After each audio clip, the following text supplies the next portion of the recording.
My full name, Hazel Margaret Chitty. Hazel was the name of my mother, and Margaret was the name of one of her best friends, Margaret Dunsford Cheek.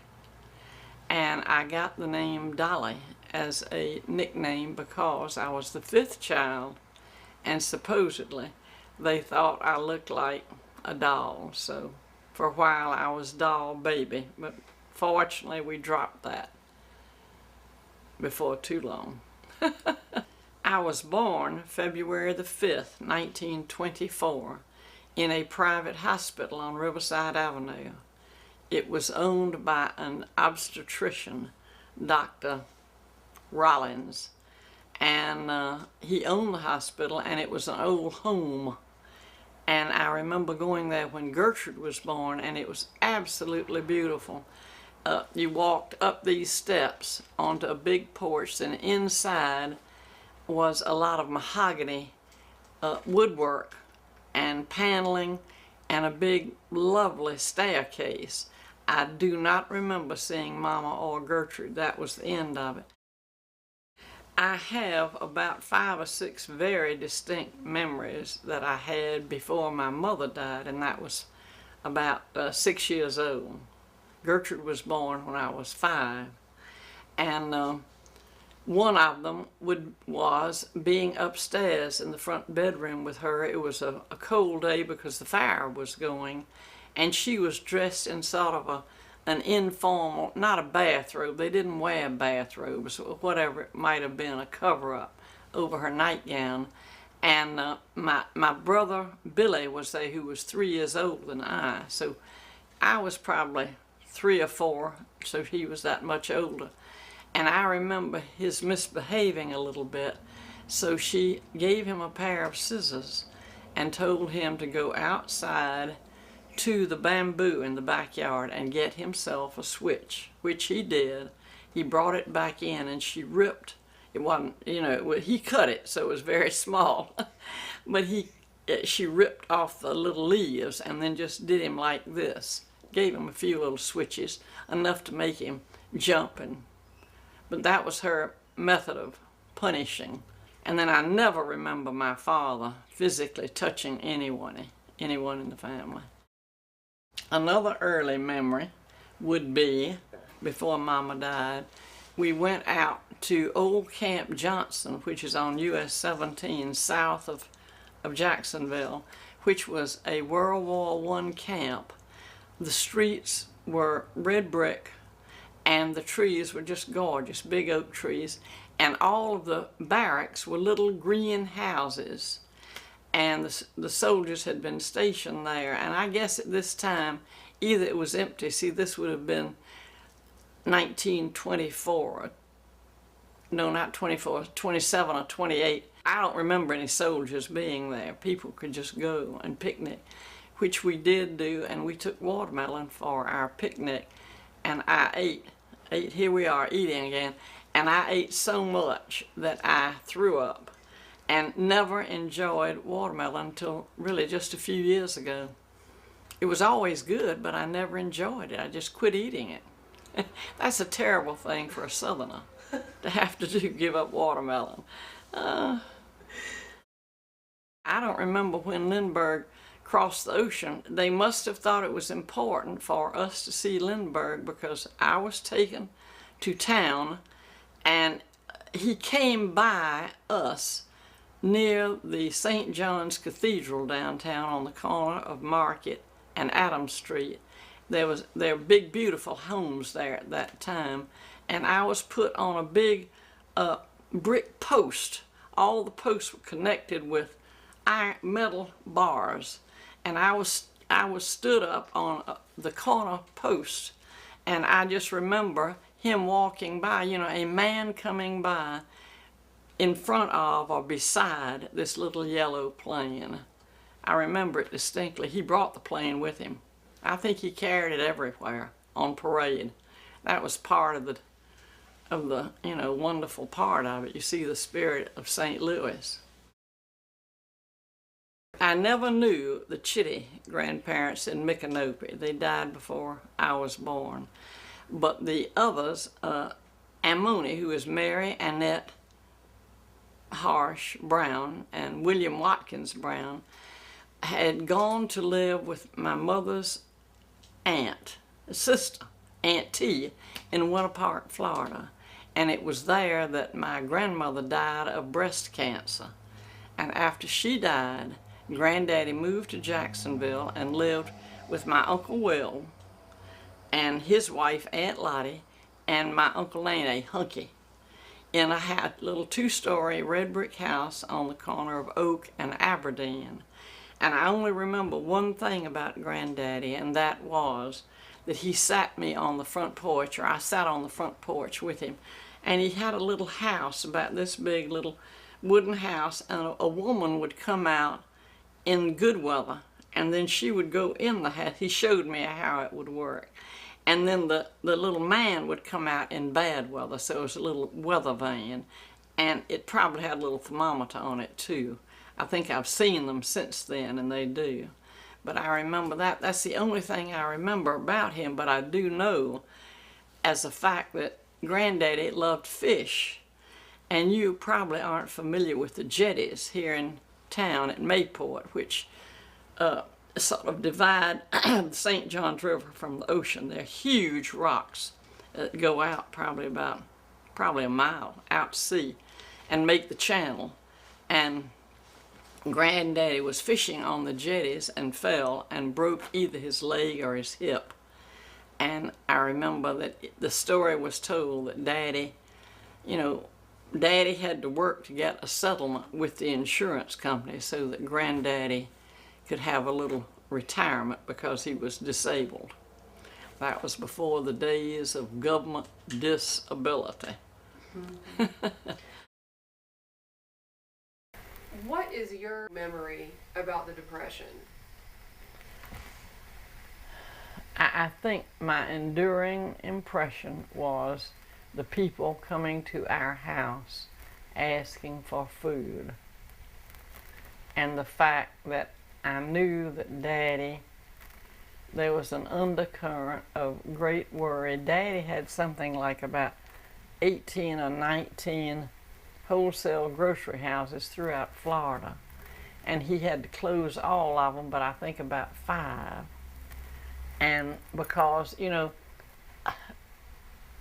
companies like that, businesses, subsist on loans, and Daddy could not pay the loans. Everybody, see, was in debt who had borrowed money. The banks were closed, you couldn't borrow anymore. And so he closed all but about, I think 5 or 6, I could name them: Jacksonville, Miami, Tampa. He closed Tampa, Orlando. That's 4. Well, I also remember Daddy talking gloomily at the table and, saying how bad things were. But the main thing is the people coming to the door. It did not affect our lifestyle. It really didn't, mainly because we had plenty of food. A lot of people didn't have food. The Cheeks were friends of Daddy's, but Papa Cheek, who was Joel Cheek, was from Nashville, and he had 8 sons and 1 daughter. And he was the originator of Maxwell House coffee, and evidently brewed it to serve it in Maxwell House, which I believe was a hotel in Nashville. That's my understanding. So he served Maxwell House coffee in this hotel, and from there sold it to different places. And Betty seems to think that my Uncle Will was a salesman. See, he was from Tennessee also. That my Uncle Will sold Maxwell House coffee for Maxwell House. And then I don't know how Daddy got it, except he was a wholesale grocer, and it was, a very good coffee at the time. So for some reason, Mr. Cheek was sent to Jacksonville as the son to come to Jacksonville, and they have a roasting plant in town to this day. Maxwell House has, I think, about 3 roasting plants, probably one in Nashville, one in Jacksonville, and one somewhere else, maybe another one, but not many. And Maxwell House has since been bought by General Foods. And at the time, I knew how much money General Foods had paid the Cheeks for Maxwell House, but I do not remember now. And of course, you know, a lot of money doesn't sound like much now, but it was enough to, you know, give plenty of money to those 8 sons and the 1 daughter. But Leon moved to Jacksonville, and he and Daddy became very good friends. And they lived in a big sort of yellow brick house on St. John's, about a block from where my photographers are staying now in their bed and breakfast, 1 block down the street on Osceola and St. John's. But then they moved a block over and built a very large Tudor house on the river. And I remember that house was built also before my mother died, and I sort of remember walking on the construction of that house as a young child.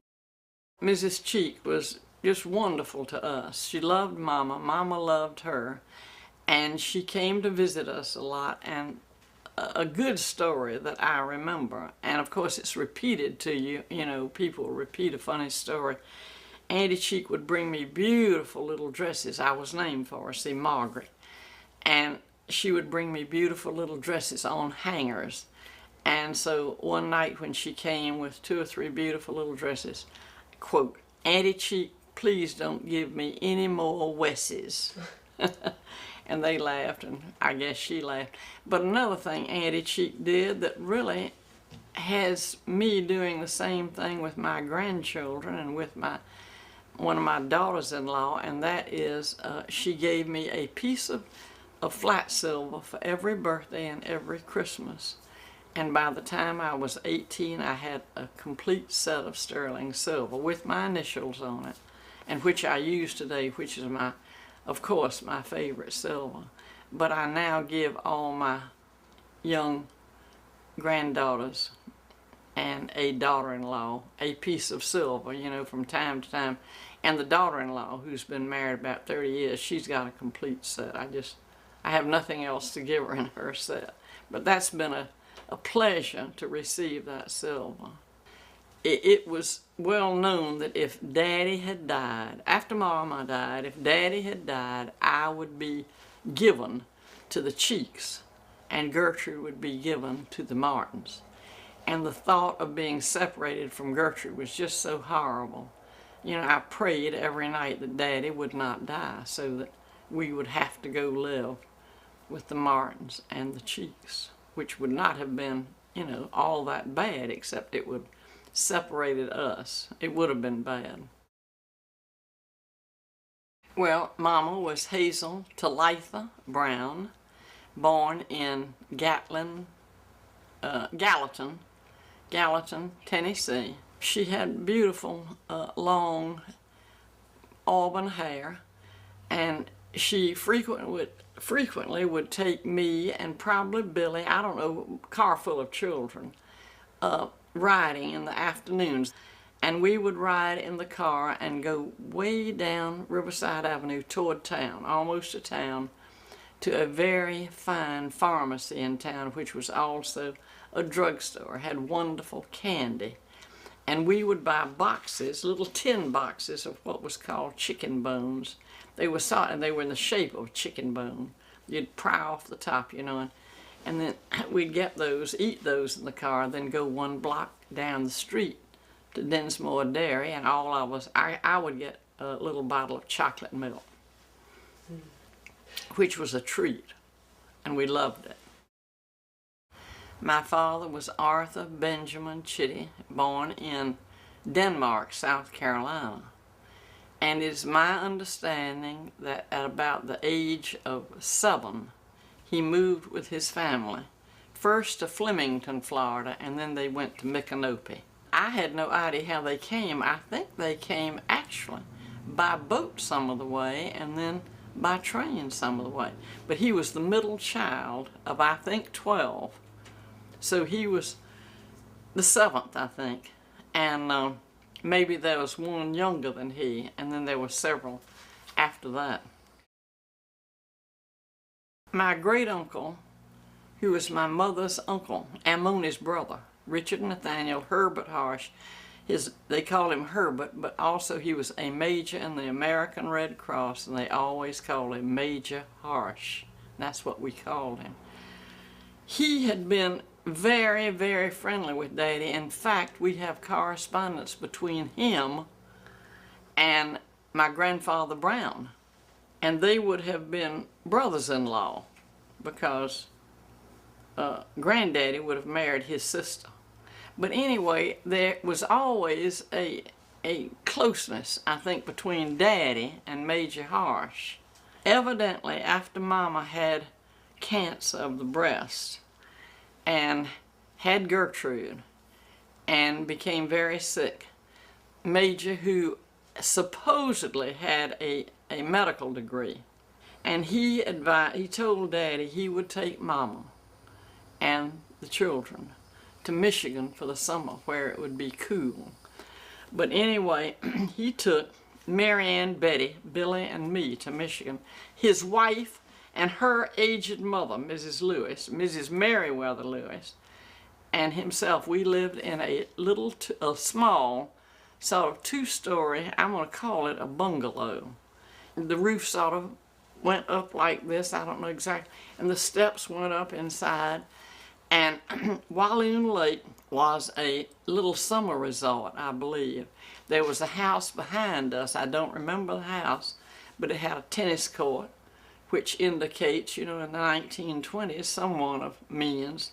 And then we could see the lake from our front street, go out on the porch and the sidewalk and see the lake. How in the world 7 of us, you know, spent the summer so quietly together? It was 8. Because Mama would be the 8th person in the house.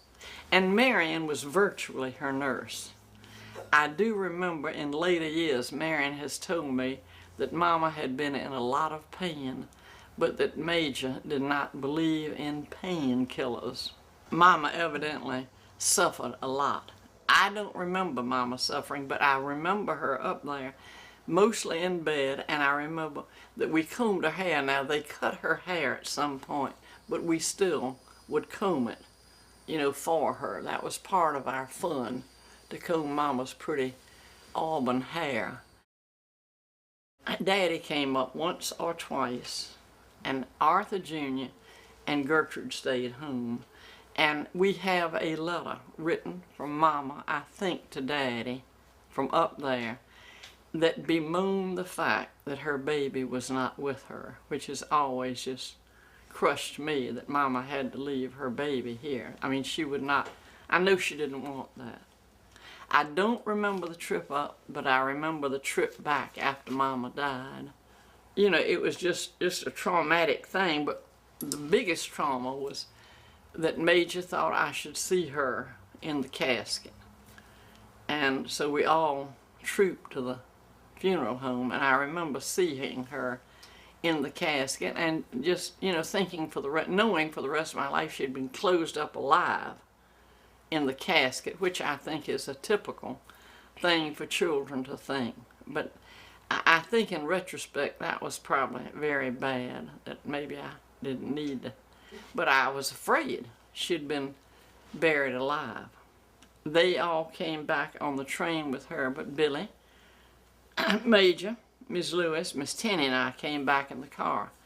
And really the only thing I remember about that was that we stopped along the road and bought a cherry pie, fresh cherry pie.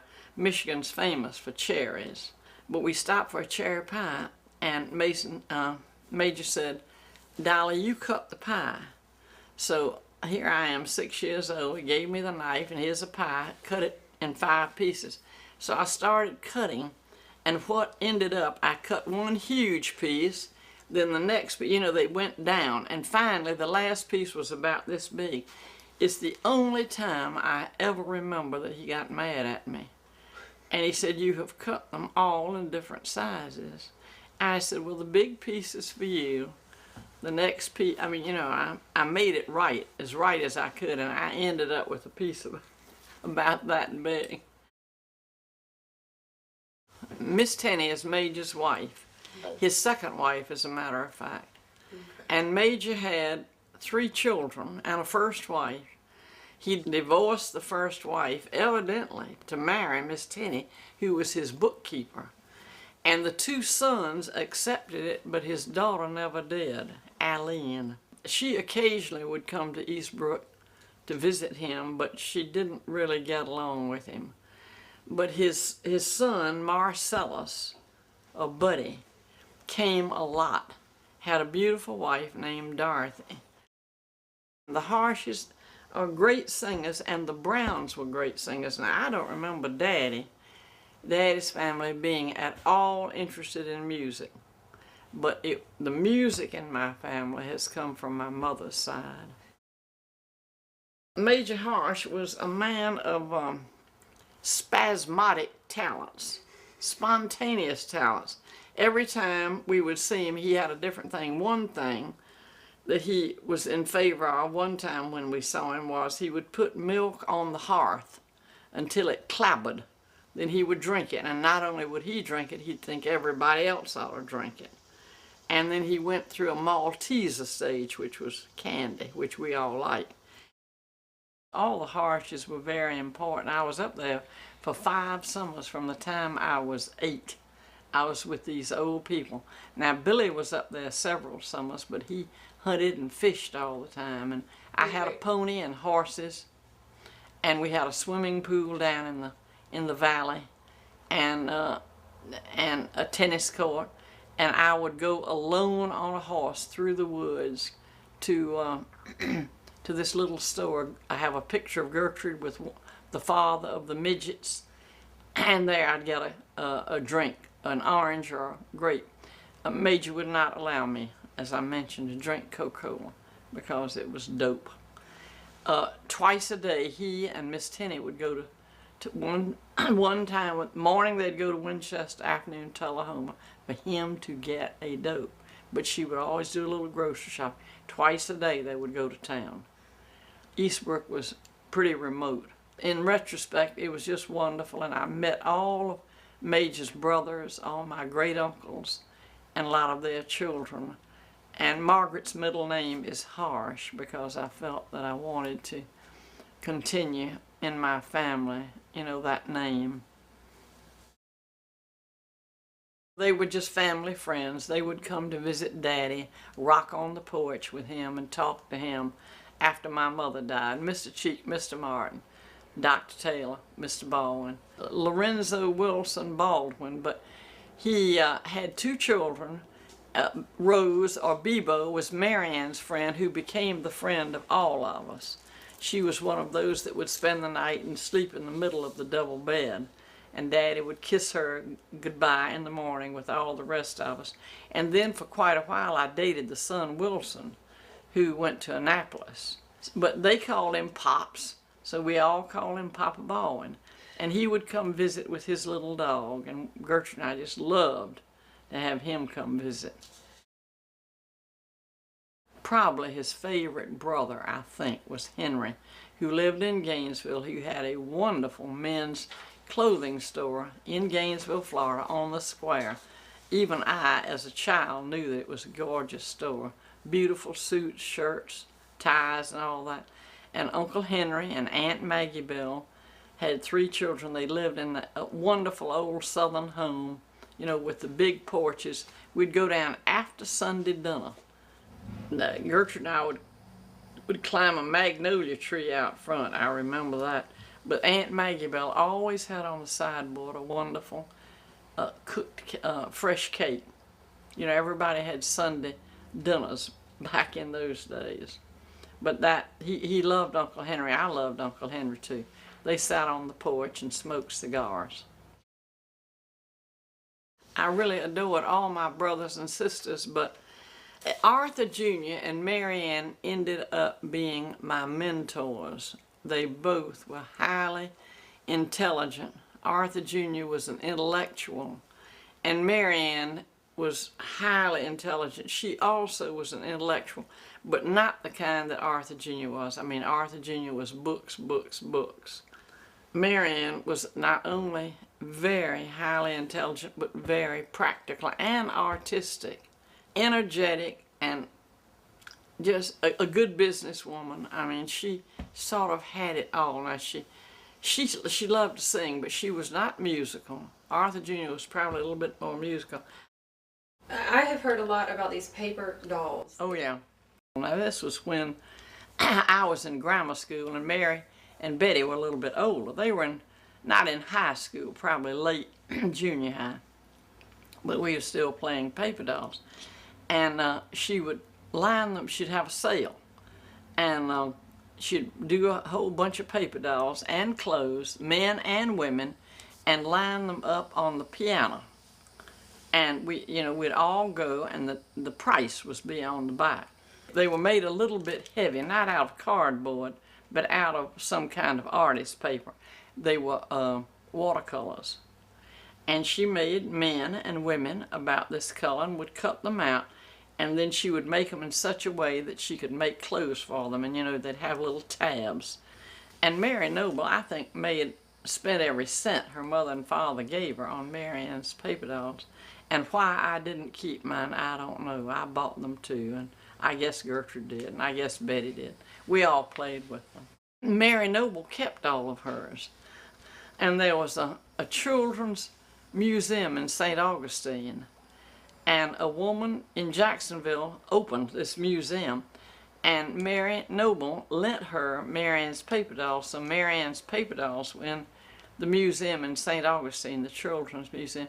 And then when Peg Crawbuck closed her museum, or had to something, she sent the paper dolls, I think, to Brownie. Mary Ann had two children, Brownie and Arthur. Brownie is a beautiful pianist. Arthur now is a welder. He makes the most fabulous iron gates. Arthur Jr. really had a blithe spirit. His feet hardly ever touched the ground. He lived as an adult at the University of South in Sewanee, Tennessee, and had wanted really to become a priest, an Episcopal priest. And Daddy, very practical, a grocer, hit the fan. I mean, he just would not think of it. Junior, that is the most absurd thing I ever heard. When Arthur Jr. bought his house in Sewanee with his wife, he bought a house and then could not buy the land, could only get a 99-year lease on the land because the land is all owned by the diocese.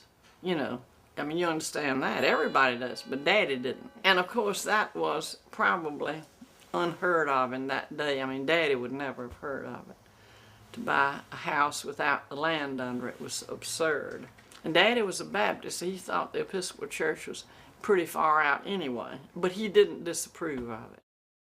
Well, in the case of Arthur Jr., he left when he was 16 to go to Sewanee, which means that I was about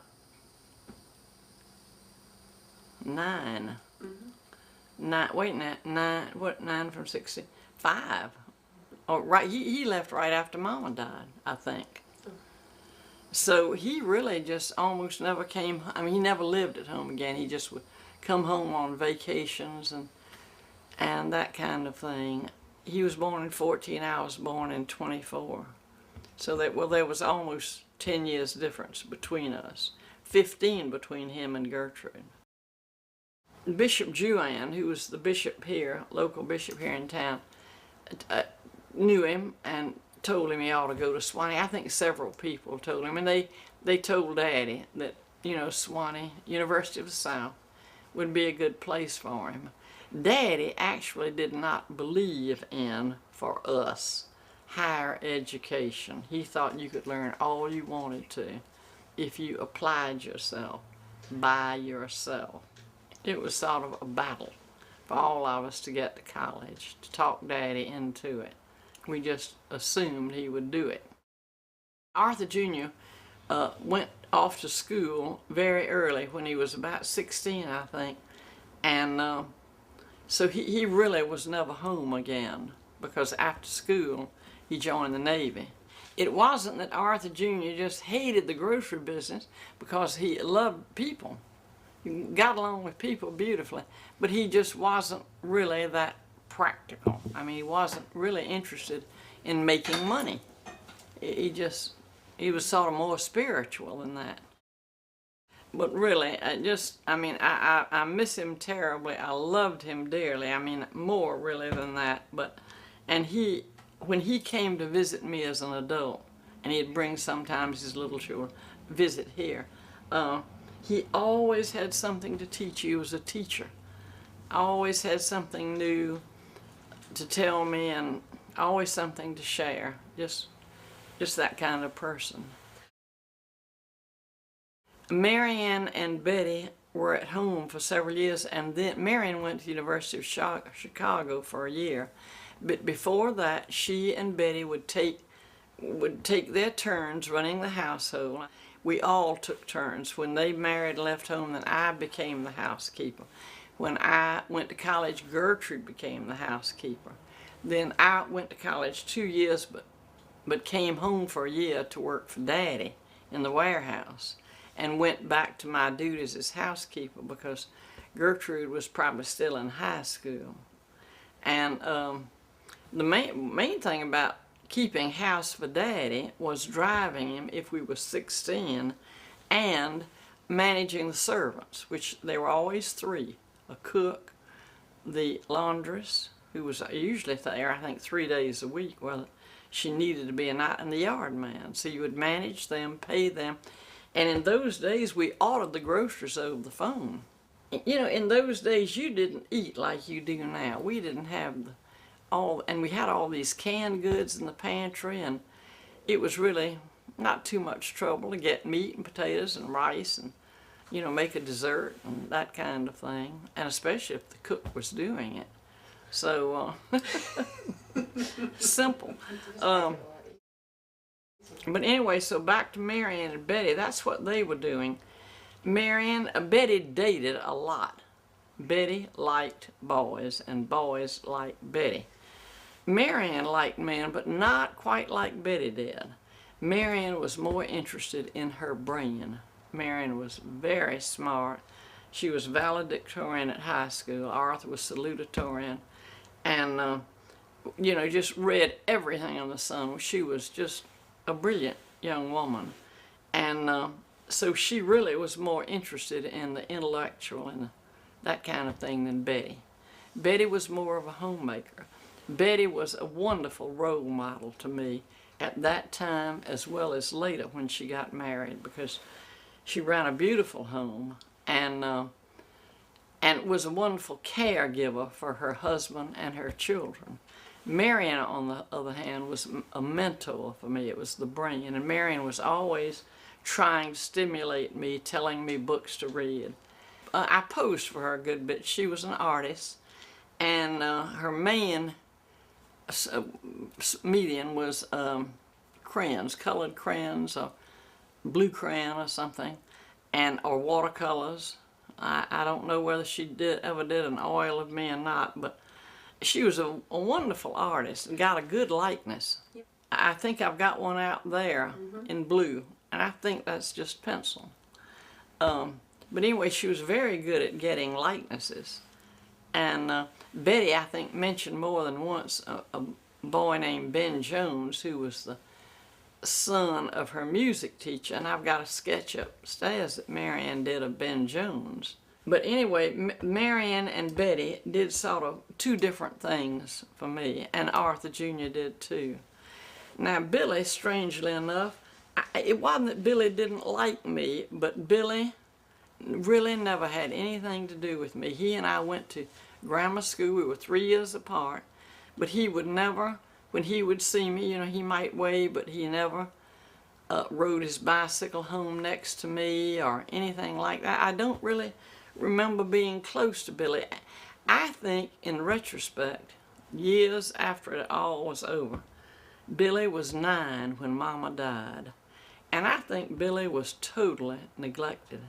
Now, he and Gertrude were Daddy's favorites by far. It's not that Daddy disliked me. I had the disposition. I just really wasn't as demanding. And Billy was a boy, and he just was a little bit more troublesome. Gertrude was a little girl who was sickly and, needed everybody's attention, everybody's love. But anyway, Billy and I adored Billy, but we were never close, and I always was very sorry. Billy went to Sewanee Military Academy in the 11th and 12th grade, and from there joined the Navy and became a Navy PBY pilot. And then from then on, he was, never home to live, only to visit. The boys do that. When they leave home, they're gone. And the girls, that's the way it usually goes. They'll still stick around home, come back to visit and bring their families and so forth. And of course, Gertrude was probably the love of my life, and I'm afraid still is. Gertrude and I'm sure, had our moments, but I don't remember ever having really a crossword with Gertrude. When she went with me to Eastbrook, I would have to reprimand her a little bit. I've got a cute letter I wrote Daddy telling Daddy that he kicked my friend in the stomach. And she had just had a rupture, so it was a very serious thing for Gertrude to do. Kick my friend in the stomach. But anyway, Gertrude was feisty and very smart.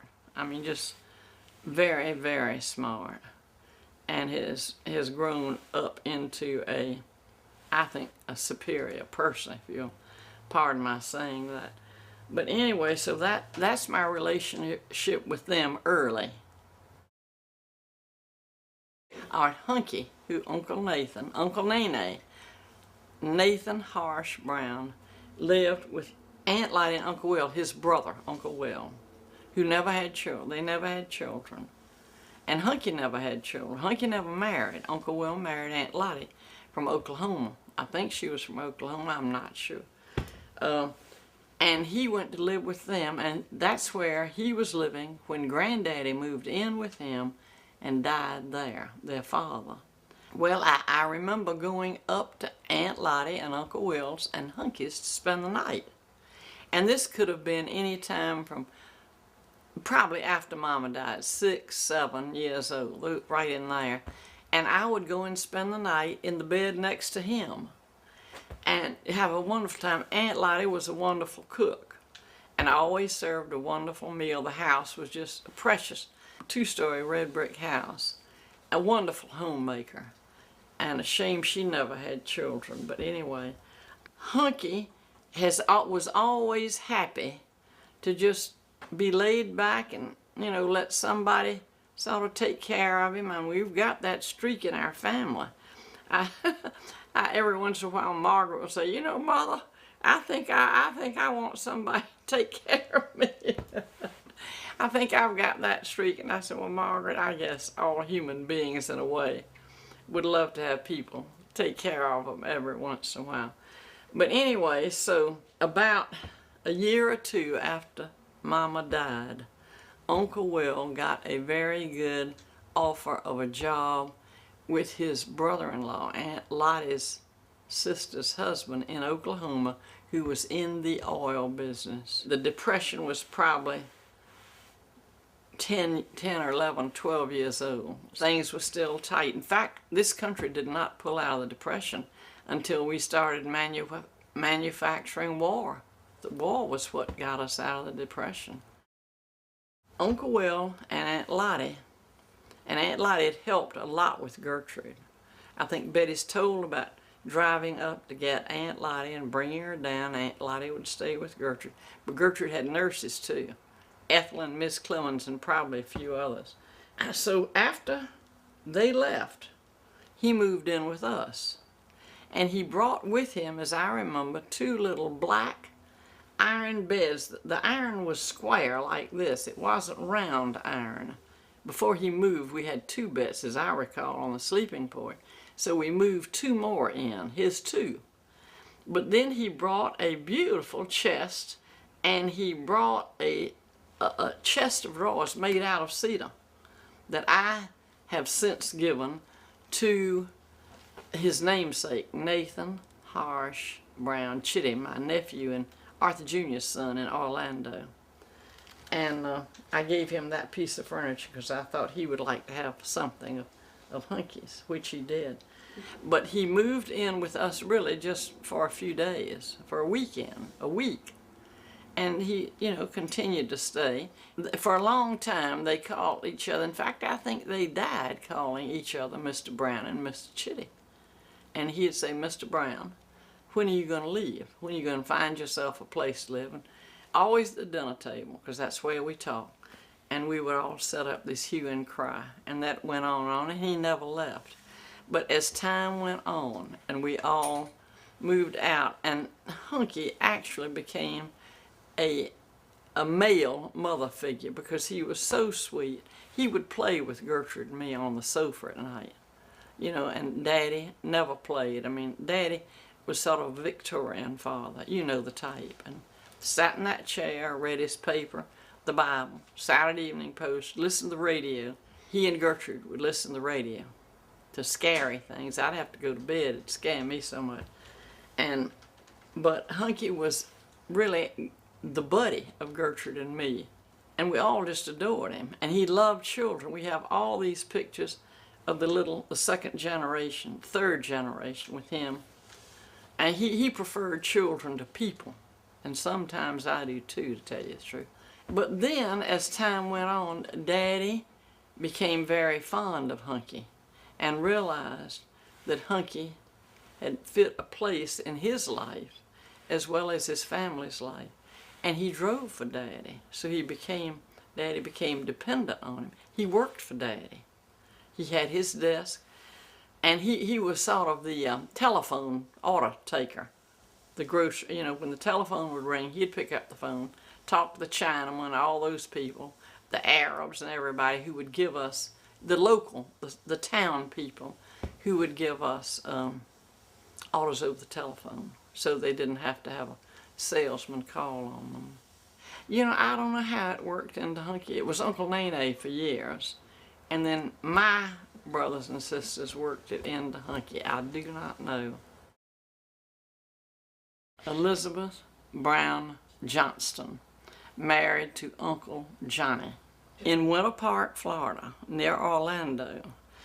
They lived in the most fabulous, huge Victorian house. I did visit down there. And she had two daughters. One, the youngest child, was just a little older than I, and her name was Hazel Juanita, but she was called Nina, and she was Nina Johnston. And then there were two older brothers, about the age of my brother Arthur, and a little bit younger. And but a fabulous house. I mean, the kind that had turrets, and we could, hide in it and everything. She lived on a lake. I don't know whether you have ever been to Winter Park, but it is a beautiful little town, and they have managed to keep it intact, even though Orlando has just exploded. And they have kept their little brick streets and kept their oak trees, and it's still a little township. But they moved out of there, and when I went years later to Rollins, they lived in a small house. And it was at their house, when I visited them when I went to college at Rollins, that I learned to eat, here we are eating again, avocados. We had never had avocados at my house, but they grew them. They're semi-tropical fruit, and they were able to grow avocados that far south. The avocados were new food to me. We'd never had any at home. And when they offered them to me, I tasted them as a good niece should, a good cousin, but I really couldn't take them. And one of my boy cousins said, "Dolly, you've got to mush it up and put mayonnaise in it," which I did. And from then on, it was wonderful. Now I, of course, can eat them plain, but I still like them a little mashed up with mayonnaise in them. High school, junior high school and high school, I just sort of breezed through. I'm sorry, I'm not a student. I'm not the student that Marianne and maybe Gertrude, I'm not sure Gertrude was either, but Gertrude could have done better, I know that. But Marianne and Arthur Jr. were students. I was not. I loved the University of Georgia, and by the time we went to the university school in 1941, the men were shipping off to the war.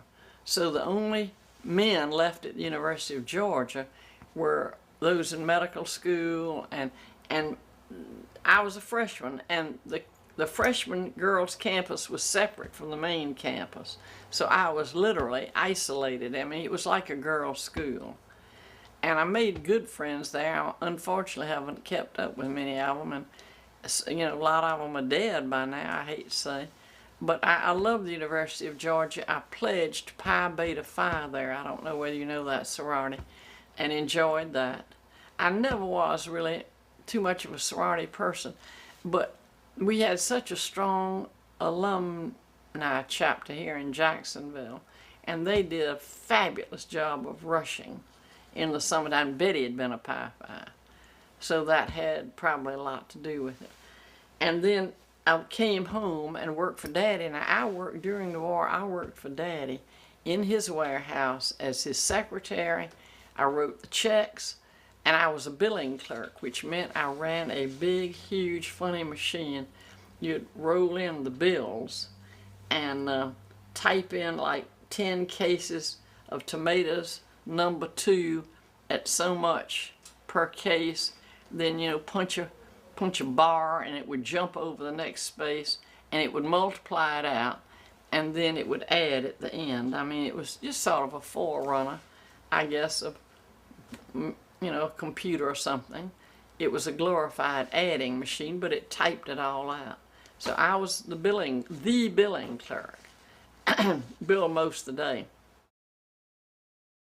I dated mostly service boys and mostly Navy pilots. Very attractive, precious, you know, college graduates and others too.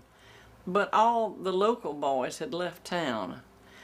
Before I married Sam, I was going with 2 local boys, one of whom was studying to be a doctor at Vanderbilt, and he incidentally was Auntie Cheek's nephew. And then another one was at Harvard in law school. This was in 1946 really, because I married Sam in 47. I met Sam at a dance. He tried to get his date's brother to introduce me, and the date's brother wouldn't do it. So Sam introduced himself and then got my name and proceeded to call me later. And that was in December, and we were married in September. I really wasn't ready to get married, but because I was having such a good time. But Sam was about 9.5 years older than I, and he had come to Jacksonville to set up and practice, which he had done. After I'd met Sam, and I invited him for Sunday dinner. He was never on time. In fact, he didn't believe in being on time. He was philosophically opposed to being on time. Daddy would say, "Why can't that man get to Sunday dinner on time?" Because Daddy was very prompt and liked others. And I just would say, well, Daddy's with his patients. And he usually was. What I loved most about Sam was that he, to my detriment, he put the practice of medicine first.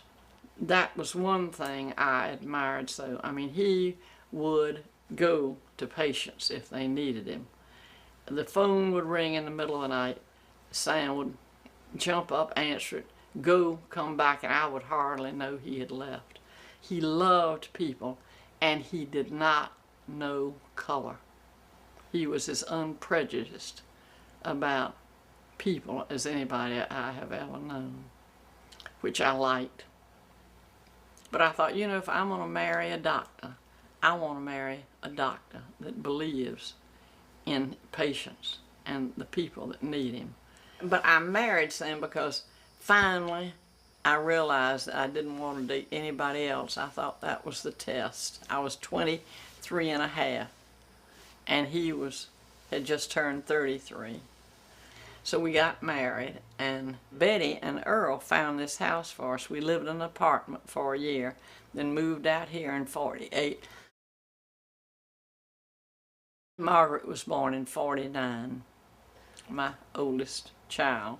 And then Mason, a year and a half later, 50. Arthur, about a year and a half later, and 52. Deacle, about a year and a half later, and 54.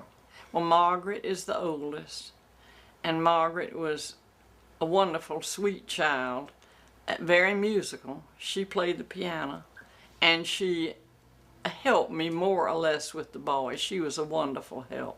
Mason was my firecracker, the oldest, and Arthur, the middle one, very sweet, very easy to get along with, and Deacle was the brain of the outfit.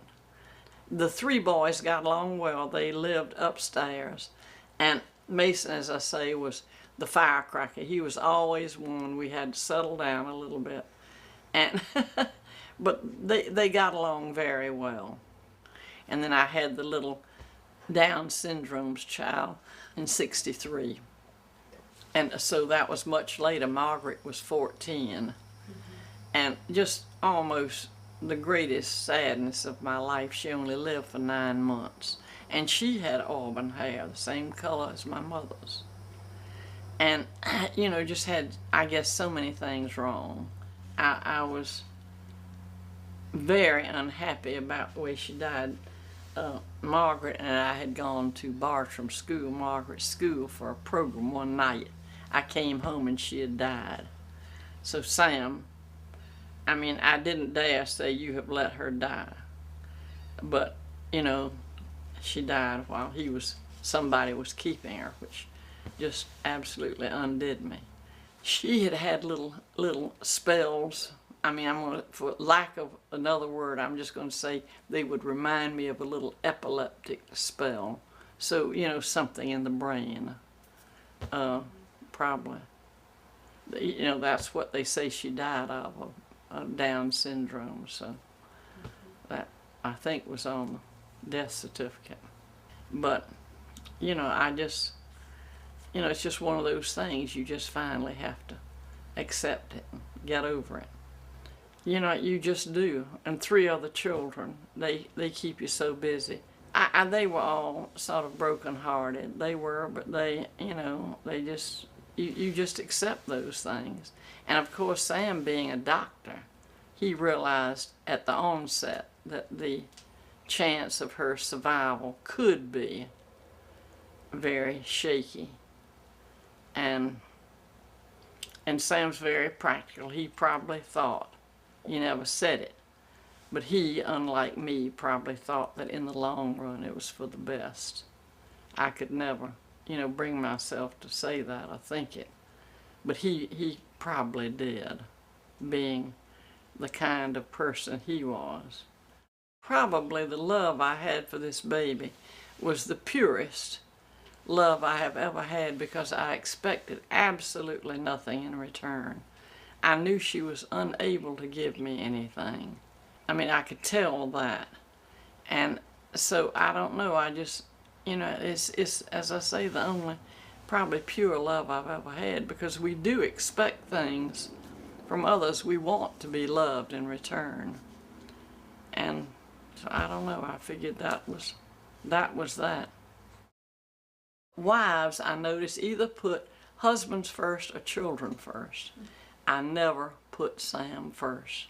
Sam was here, getting along fine, educated, how to practice, had his mother, had his sister, and I thought, you know, I mean, I don't want him to do without me, and I think he would hate to do without me, but those children that I've brought into the world are my responsibility. When they need me, they came first. If I had to choose between the two, and I've really not ever, you know, regretted that. Well, probably the biggest highlight trip was that Sam decided that we all should go to the AMA meeting, American Medical Association, in San Francisco. And to do so, he would buy interest with 4 or 5 other doctors in a Dodge motorhome, an old Dodge motorhome. So I took Arthur Ballard to keep Mason from beating on little Deacle the whole trip. They ended up both beating on Deacle. But anyway, we went, all of us went in this motorhome to San Francisco. Margaret was probably about 14, Mason 12, Arthur 10, Deacle 8, about like that. Well, it was a wonderful trip, but absolutely wild. I mean, we broke down all the time. I would end up sleeping outside. You know, we would park the things somewhere. I mean, it was just, it was a trip of endurance. We were gone 3 weeks, and Sam would have to, and the truck thing, you know, broke down, ran out of gas. I mean, everything under the sun happened. All right, Helen's name is Helen Murkison Lane. Murkison was her maiden name. And I really got to know Helen pretty well in high school, except that I went to public school, Robert E. Lee, and she went to Bartram School, a private school. But some of her good friends were some of my good friends, so we sort of connected that way. But we really never were best friends in high school. It was just a close connection. We became very best friends when we were in the junior league together, and we worked together. And at that time, I ended up being president. She was first vice president. And so we worked absolutely hand in glove, but in many ways other than that too. And actually our children were almost the same age. It was funny. I had Margaret, then came Edward, then I had Mason, then came Palmer, then I had Arthur here, then, well, Anna and Deacle were the same. And then Charlie was a little young, but he was a friend of my youngest, Deacle. But our children were all friends, and we'd take weekend family things together. She and I got along beautifully. Helen and I have a lot of the same values, and we both love the outdoors. She's an outdoors girl, and I really am too. I would rather be outside than inside any day. And she was a fine athlete, and probably still would be if she wanted to be. Very smart, from a wonderful family. Had a sister, the age of Gertrude. They were not close, but working together in the junior league is what made us as close as we are. Well, the trip that we took with her, she wanted to plan a trip, and she was determined to get Marianne on a trip. She planned a trip to Europe for 3 weeks for the 5 of us. Marianne, Betty, Gertrude, herself, and me. We went over on the SS France. Well, for one thing, we saw 13 movies while we were on the France. And someone told us, now you must immediately get your deck chairs. Well, we were hardly out of the New York harbor when we ran up on the deck and told this Frenchman, you know, we all wanted deck chairs. So really, we just were hardly out of the harbor. And so he outfitted us with the 5 deck chairs, covered us over with the blankets. And what will you have to drink? Well, I think we got cocoa and tea, something, but probably cocoa, because we were all crazy about chocolate. And so we stayed there long enough to drink the cocoa. Then we threw the blankets back, jumped up. We never went back to the chairs again. They were vacant the whole time. It was just wonderful. And you know, that trip, I did not know I was on a boat. The only way I knew that something was going on, it would shift course like this every once in a while. The ocean was like glass. I was disappointed a little bit because it was like a lake, but it was probably just as well. The last dinner we were on the ship, Marianne said, I'm going to eat nothing but chocolate tonight. And the French waiters absolutely love to be asked for things not on the menu. Marianne had started off with a chocolate mousse, then chocolate pie, then chocolate cake. I mean, I've forgotten what the 5 courses were, but they were all 5 courses of chocolate. And that Frenchman, that waiter was so thrilled to have a crazy woman like that. He didn't know what to do. But that was the kind of trip we had, just so much fun. from there, landed in England, but then went on over and landed, went to France, went into Paris, 4 or 5 days in Paris, and then there on down to Italy by car. Had a perfectly fabulous time. We were staying in Naples and went over to Capri in a boat and got, maybe early in the afternoon or something, got over there, and it was wonderful. And just walked around, and then we're too late to take the big boat back, so we had to rent a boat. We were always having to do things like this. And one thing we did, Betty was the treasurer. She kept the kitty. And Betty would pay for a meal and tip, and then we all were afraid. Marion, Helen, Gertrude, all of us were afraid Betty hadn't tipped enough. So we found out that all of us were, tipping on top of Betty's. But anyway, it was in the summertime. Actually, it coincided with the man walking on the moon, because we had an audience with the Pope, which means 5,000 other people. And we went to his summer palace, which was an auditorium that has no seats. And the floor was slanted like this. And one of the most wonderful memories I had, there was nothing but glass over here and greenery, just green woods.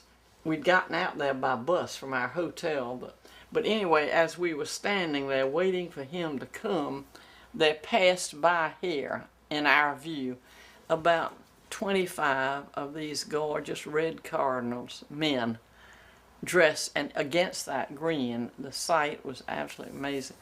But anyway, there we stood, and here came on a litter. He was sitting, if that's what you call a chair, and carried on the shoulders of 4 monks or whatever they were. But they brought him down the aisle, and he would hold his hands out like this and just do like this, and they would all try to touch him. We were very close to him, but not close enough to touch him, But he spoke in about 5 different languages, his speech, and there were different groups there, Girl Scouts from so-and-so, and Boy Scouts from so-and-so, and just people from all over the world in groups, and he talked about the man landing on the moon. That's why it's so memorable, because even he, reminded us that a man had just landed on the moon, so that was fun. This guide got a hold of us. Helen got guides and everything. She got a guide, and he said, "Oh, this Italian, I'll take you to the cameo factory." And we all said, well, none of us were interested in cameos, although my sister Marion had bought gold, which she adored until it was coming out of her ears. She bought gold everywhere. And in Paris, we bought pictures. We bought. But he said, well, I'm going to take you to the cameo factory. And we, said, well, we really don't need to go to the cameo. Oh, no, we have to go to the cameo. Well, we go to the cameo factory. I cannot tell you how many cameos we bought. I came back loaded. Pins, rings, bracelets. They all did. None of us liked cameos. But anyway, Helen was called the Queen, and we named our kingdom Bamigrat. And Marion was the Prime Minister. I was the lady-in-waiting. Betty was the keeper of the locks and keys, and because Betty's so methodical. And Gertrude was the Duchess of Willow Branch, which was her name that Daddy had given her. And when they went to Scotland, in Edinburgh, there is a park with benches in it, and each bench has plates on it. So Marion went to the City Hall or wherever you go and bought a plate and a bench for Helen, Queen of Bamigrat, Helen Murkison Land. She made it up. Okay. It didn't have to come from anything.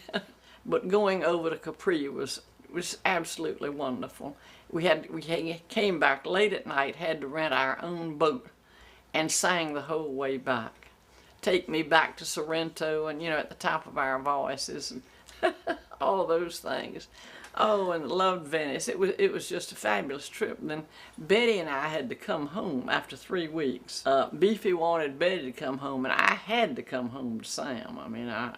I I've forgotten what was beckoning me at home. But so the three of them went on to Scotland and England and had a fabulous time for another 3 weeks. Marianne and Gertrude came home, and Helen flew to Switzerland and joined her husband and I think a couple of children. She said the first thing she did when she got off the plane was say, "Ed, hand me some money. I do not have one dime." Oh, but it was a fabulous trip. The SS France was just great. 5 days on the ocean. We just laugh all the time still over some of the things we did and the wonderful times we had. Charlotte had already gone on El Camino, which is the wonderful pilgrimage in the north part of Spain. It starts in the Pyrenees and goes all the way over to Galicia and to Santiago del Compostela, I think. And she had done it the year before with a friend who was sort of a marathon runner, and she'd almost killed Charlotte because she went so fast. And Charlotte hadn't really had time to take her pictures and smell the roses and do things like that. So Charlotte wanted to go back. And I think she must have scraped the bottom of the barrel. She's never said so. But to ask her to take me, which is what she did. And of course, I don't know, I love the outdoors. I love to hike and walk and everything. But I was 79 and I had broken my femur 2 years earlier, which meant I carried 3 pins in my leg. This was funny. We went up to we went to Duke, where the same summer we went to Jack Butel's graduation, and Terrell Hibbard, Gretchen, who is Gertrude's daughter, her oldest son was graduating from Duke, and with honors, both of them, honors all over the place. And so we were not too busy one afternoon while the weekend we were there, and Charlotte said, and I told her I would go with her. I mean, I wanted to go. And she said, well, and we were going in September and October, the end of the season, sort of, when the trail wouldn't be so crowded. Mm-hmm. And so she said, we need to go get you a pair of boots. So I said, okay. So Charlotte and I sally forth and go to this marvelous sporting goods store in Durham. Went there and picked out our boots, and then she said, now you need some pants, some hiking pants. So we went and got 3 hiking pants pair. Then she said, you need some shirts. So we went and got 3 shirts. Then we got socks, thin socks and thick socks. Then she said, you need some hiking sticks. So we got some hiking sticks. So then she said, you need a good watch. Well, I had on a very nice little Tiffany watch with a black band, and she looked at it. She said, does this thing show up at night? I said, no. She said, you've got to have one that shows up at night. So we went to the watch counter, and Charlotte was looking at all the clocks like this to see whether or not you could see them at night. And we picked out a watch. It went on and on. Hats, gloves, whatever you need to go on a 500 or 600 kilometer hike, but we were only going on 100, which was 60 miles. And she had chosen this particular distance because it would get me a certificate if you go that much. And so anyway, when we checked out of the store, I signed my MasterCard for $1,500 and felt very lucky. So I went back to the hotel and put on this garb. Oh, in my backpack. I mean, the whole thing. I put it on and then went and knocked on Gertrude's door. And Gertrude opened the door. And when I walked in this outfit, I thought she would die. She said, "Dolly, this is the end. You cannot do this." But anyway, I went. We had the most fabulous time. I did. She had to do everything but carry me because I would get tired. And we did, I would say, a lot of cheating because we would not go to these They're not called hostels there. I wish you were here to, but anyway, these places where you all sleep in the same room in bunks and all share the same bathroom. I mean, there are all kinds of stories to tell, but we ended up going to a few lovely places in the country. Charlotte carried telephones, tape recorders, computers. There were no Blackberries, but there was something, Palms or something. And she had this kind of safari jacket, and all these pockets were loaded with and she could use the phone. Charlotte could talk in Spanish if she had to. She could talk in French if she had to. She never met a stranger. She had a wonderful time. I had a wonderful time. But anyway, that was our trip. Over hill and dale, through the countryside. Just wonderful. And I want to say one thing. Charlotte is probably one of the finest caregivers I know. She took such good care of me. I'd love to go into every single day and every single night we were on our hike, our pilgrimage, all the people we met, all the things we did, but that's impossible. But I will tell a little bit about spending the night in one of these lovely places where we ended up. It was a country home, and it was a very large private home. And we ended up here on this hill, and Charlotte pointed to it. And it was way down here. There was a road down here, a valley, and then way up on this hill was this house. Long, I mean, looked like it was 2 or 3 miles away. And Charlotte said, "Aunt Dolly, that's where we're going." I said, "Charlotte, I don't think I can do it." Now, I was carrying a 15-pound pack. I said, "I do not think I can do it. We're going to have to stop and call them and tell them to come get it, if indeed that is possible."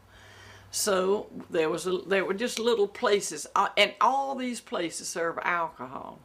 Every place we stopped in Spain, and they drink, and the men drink like fishes all the a whole bottle of wine at lunchtime, and I think they all then go home and have a rest. They'd have to. But anyway, so I sat outside, and she went inside and phoned and got them. And she said, "They're coming for us." And she said, "In a Mercedes." And I said, "Well, how wonderful. That's just great." So we sat there and waited, and in a little while came this little red car. I don't know, it was like a Nissan or something. It wasn't, but something like that. And out jumped a woman with a little daughter, and she came and introduced herself to us, and she said, I'm Mercedes or whatever.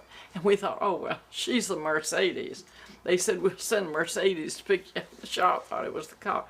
So by the hardest, we get these 2 backpacks in there with us, with 3 adults and the little girl, and off we go down this winding road, across this road, and up the hill to this absolutely gorgeous place. You go into the driveway like this, and a lot of other houses. There were 2 or 3 houses that looked like they were sort of large establishments and occupied. You didn't know whether it was a compound or whether maybe a little village. I think it ended up being a compound. I think the owners lived in these other houses. And because we saw a very nice looking man the next morning in a sweater. He was sort of dressed up and walking around, so I think he was probably an owner of the home or something.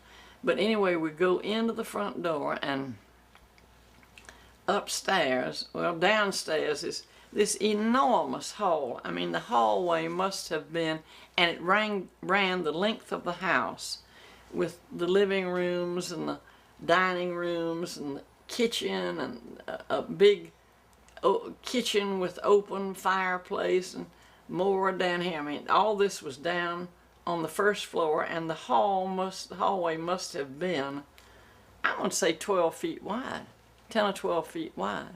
Just absolutely gorgeous. It was a stone building, but at the front door, you go up these gorgeous, gorgeous steps. I'm crazy about steps, and they're very wide, big landing going up.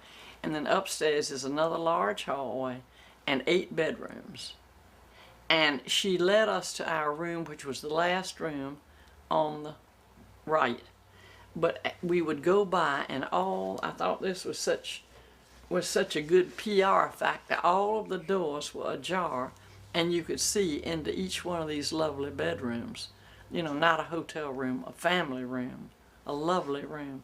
We went down to the last room. She showed us there, the maid, and so whoever it was that checked us in, and twin beds, very, very nice bathroom. And I'll tell you, I did not go in any bathroom in Spain that wasn't impeccable. White tile, clean, spotless. It amazed me because they'd be out in the country. Now this was along this El Camino, and the government of Spain had been so careful about encouraging tourists that they probably were sure that all these places along the El Camino, which I think means hike way or something, you know, were spotless and clean. They were beautiful, absolutely beautiful. We had a nice meal that night, went up to bed, and I noticed in the bedroom a picture of a Madonna and a child, which reminded me very much of a Madonna and child picture I had at home, which was a very nice reproduction. It's Madonna of the Street is the name of it. And I told Charlotte, I said, you know, Charlotte, this reminds me so much of a picture at home, and it reminds me of me and my baby, although I didn't consider myself Madonna of the Street. But anyway, we went to bed, and in the middle of the night, I was awakened by some disturbance at our door. And I raised my head and looked, and there was a woman standing in our room in a perfectly gorgeous outfit, just this kind of thing, you know, with a large skirt, and said nothing, but just came in and looked around and left. And I thought Charlotte was up, so I raised my head, and then I saw her over there, and of course she wasn't. That was not Charlotte. But anyway, she came in for the second time, and I told Charlotte about her, asked her if she'd heard. But I saw a woman come in. I think she was just, you know, maybe a person of the home. Or I don't know who she was, but I feel like I saw a ghost, and a nice ghost. But that was a good experience, a spirit of some kind. Some of my finest times I spent in South Florida with Marianne on Ragged Edge, which was the name she gave her home down there. It was on acreage, and they grew what they called a fancy fruit grove, avocados, limes, and mangoes. And so Robert, her husband, was really a farmer, but Robert also stayed active in the Army, and he became the General of Florida of the National Guards. So that was sort of not a real job, but he was very involved in the National Guards. And Marianne was a decorator, an appraiser, an artist, an entertainer. I mean, she didn't have huge parties, but she had people. And she had all of her nieces and nephews and anybody under the sun come visit her. Very, very generous to me, and gave me some of the prettiest jewelry I have. This is one piece.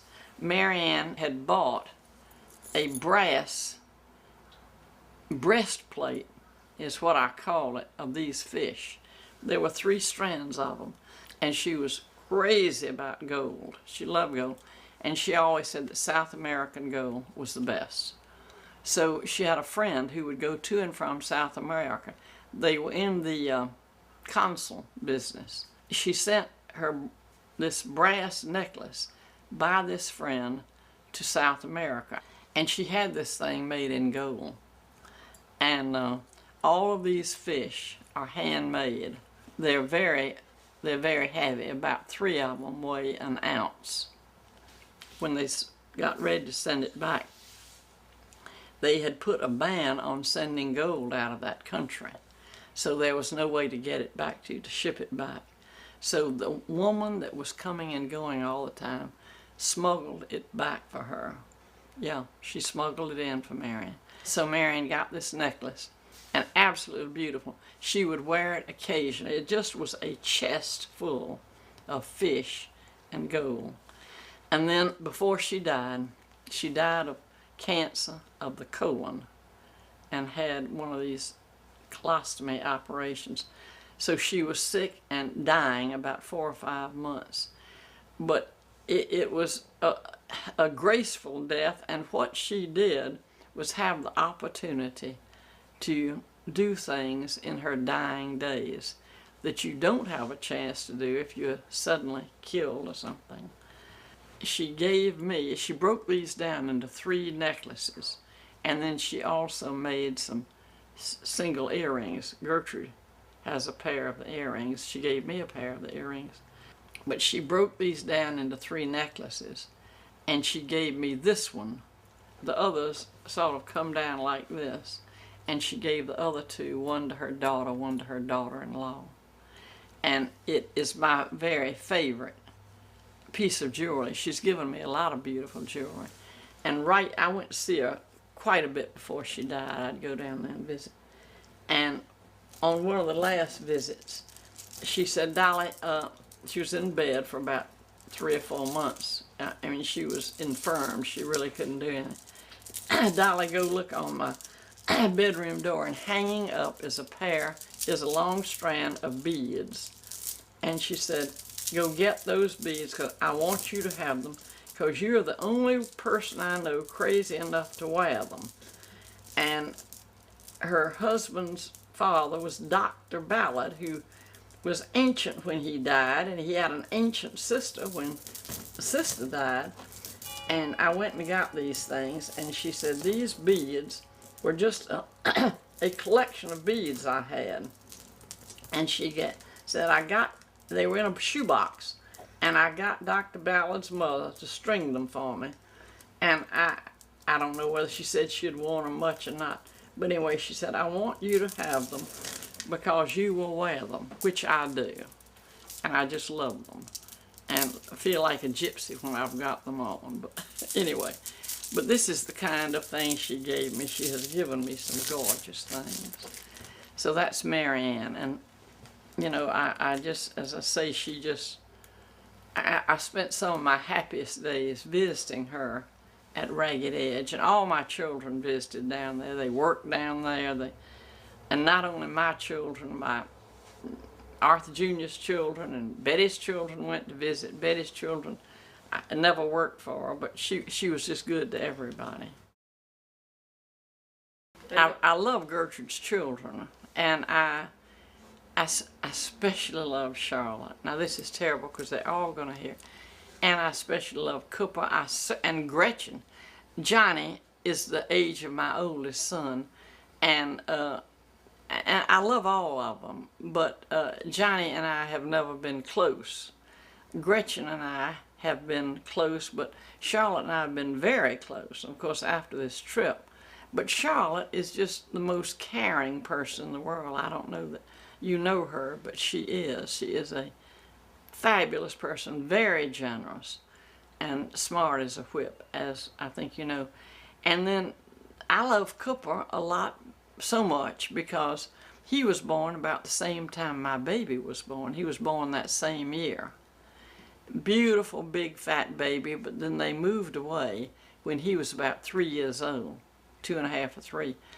And, but I don't know, I've always had a soft place in my heart for Cooper. And I did 2 things with Cooper that are sort of memorable. Gertrude and Jack went with my sister-in-law's husband's youth orchestra from York, Pennsylvania to Aberdeen, Scotland. I mean this time to Aberdeen, Scotland, yeah. And they took Cooper, and I went, Sam went, Jack, Gertrude, Cooper, and Sam and me and others. And there are these rock structures. There are only 2 or 3 left in the British Isles, and they were built, they're sort of like in the shape of igloos. And on the inside, if you've ever been in Gumps or in Frank Lloyd Wright's Guggenheim building in New York, that runway sort of goes up the interior of the building like this. Well, it's my understanding that there was an interior runway that these people, these Scotsmen and English, would have. They built these runways up, and they would put all their livestock up in here, and then they would come down in the bottom, and it was impenetrable. They would absolutely barricade themselves in until the Vikings left. They would know the Vikings were coming. They could see them, I guess. And so then they'd all run in these places. Well, there are only 2 or 3 left in the British Isles, and one was on the Shetland Islands. I couldn't get Sam to go. Sam doesn't like to do that and get seasick. So I talked Cooper into going with me, who was about 10 or 11, I guess, something like that. And I talked him to going on this little trip to the Shetland Islands with me to see one of these things. And we had to take an overnight ferry, which was just tons of fun for me. And we had a little stateroom. He slept in the top bunk, and we all sat around. Now, Cooper says I danced with the men. I'm not sure that's true. But anyway, it sounds good. We got up there, and unfortunately never saw this place because it rained the whole time we were there, and the boat didn't go out to that little island.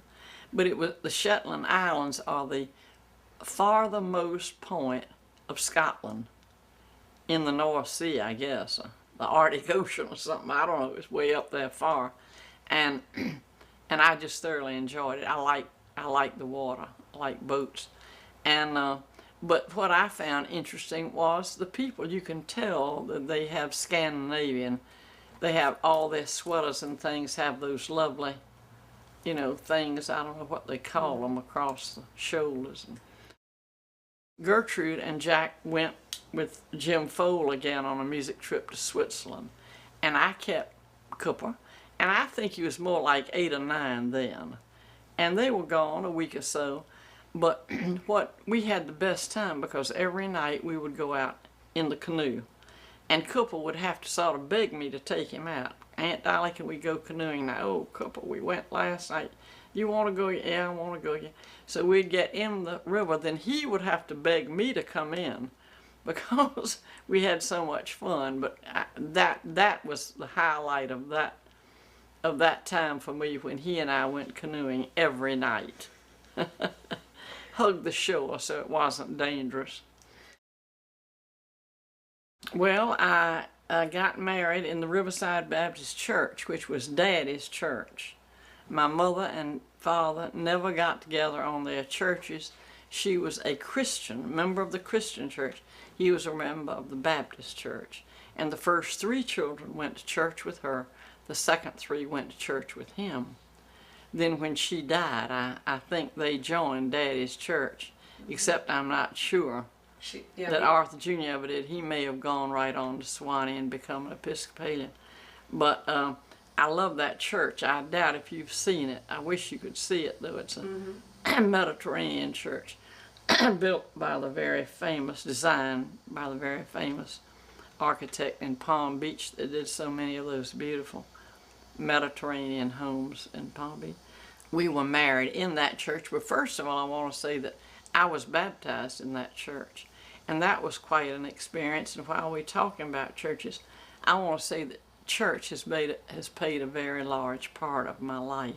I'm now a Presbyterian, joined the Presbyterian church 11 years after Sam and I were married because I heard him say at a party one night, not to me, that he would never become a Baptist.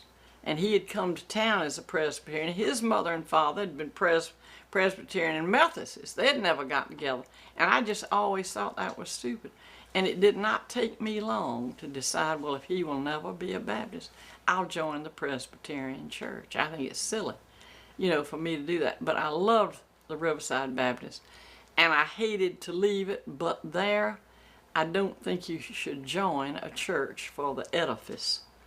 And the church is the congregation, you know, we're told.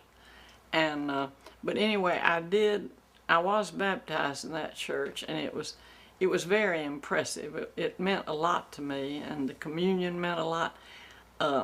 They served communion every Sunday, and the deacons sat down at this long table in front on benches, just like the disciples did, and they served communion out of little silver things. And I went to church with Daddy all the time.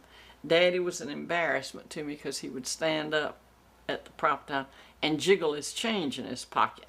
I think it was just nervous. I mean, he didn't know what he was doing. But anyway, our parents embarrassed us a lot, I think.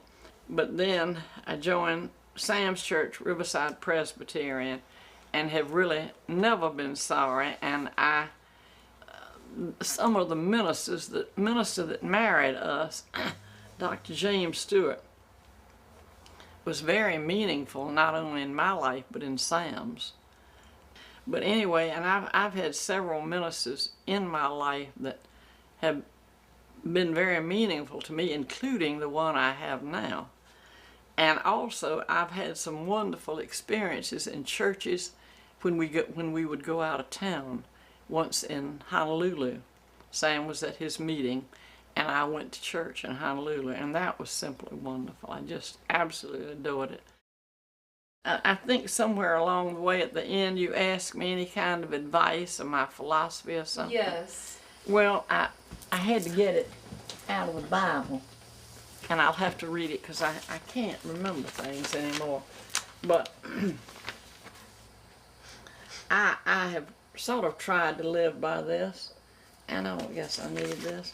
And I would like for my children and my grandchildren and my great-grandchildren to also share this thought. The 9 fruits of the Spirit: love, joy, peace, patience, kindness, goodness, faithfulness, gentleness, and self-control. I firmly believe in that. And then I also would like to leave with them this thought that a lot of my ministers have always used in closing our church service, and that is love justice, show mercy, and walk humbly with our Lord. Now that's about all I can say. There's plenty more, but I can't tell any of these family members of mine really how much I love them, because I do, you know, very, very much. Hey, we're done. Can we cut? Yeah. Live from Memphis. Oh goodness, thank you so much.